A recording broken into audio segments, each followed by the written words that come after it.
ओम साईं राम। डूबा रुपया वसूल हो गया। रोनित के परिवार में पति पत्नी और एक पुत्र था। उनका होजरी का व्यापार बहुत बड़ा नहीं था, पर परिवार की सुख सुविधा के लिहाज से पर्याप्त था।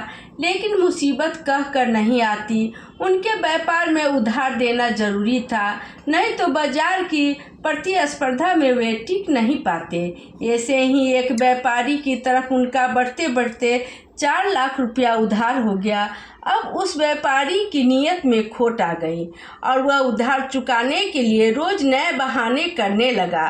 रोनित के तो पैर तले जमीन खिसक गई। उस पर कंपनी की तरफ से तकाते पर तकाते आने लगे।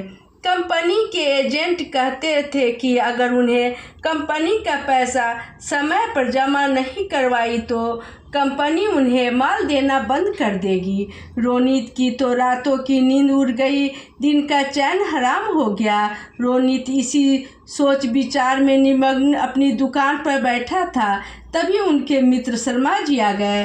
शर्मा जी के पूछने पर रोनित ने उन्हें अपनी चिंता का कारण बताया। शर्मा जी ने कहा, बस इतनी सी बात, आज से तुम सारी चिंताएं छोड़ दो और श्री साईं बाबा की चरण ले लो, चरण में आ जाओ।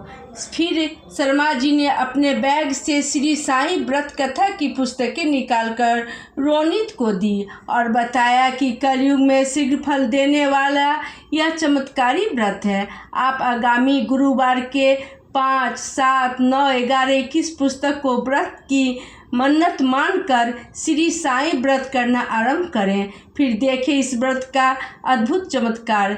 तब रोनित से सपत्नी श्रद्धा और विश्वास के साथ इस व्रत को करना आरंभ कर दिया।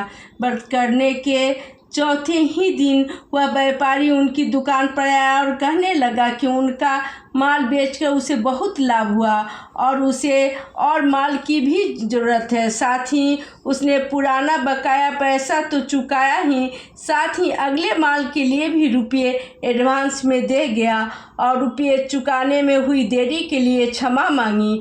रोनित श्री साईं बाबा की ऐसी कृपा देख भाव विभोर हो गया। जिस रकम को वह डूब चुका मान रहा था वह तो वापस ही आई, उसके व्यापार में भी वृद्धि हो गई। इस अद्भुत व्रत का लोगों को अधिक से अधिक लाभ हो, इसलिए उन्होंने इस व्रत की 100 प्रतिस्पर्धा श्रद्धालुओं में वितरण की। बोलो अनंत कोटि ब्रह्मांड नायक राजाधिराज योगी राज ब्रह्म श्री सच्चिदानंद सद्गुरु साईनाथ महाराज की जय।